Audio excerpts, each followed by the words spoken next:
to my countrymen,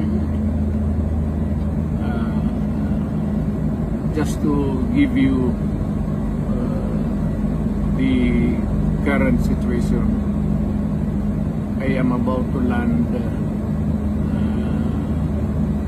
sa Hague.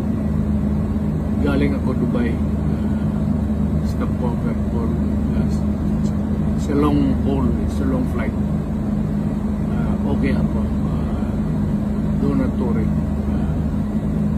And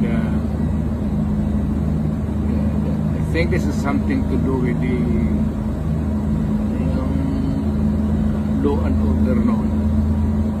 At sinasabi ko naman sa mga pulis, military, na trabaho kayo at ako ang managot. So ito na nga, for all of the whatever happened in the past, ako na yung nag-front sa ating law enforcement at military.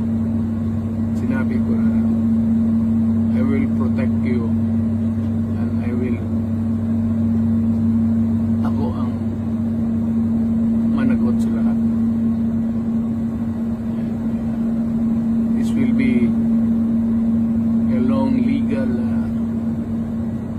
proceedings, but I say to you, I will continue to serve my country, at so be it.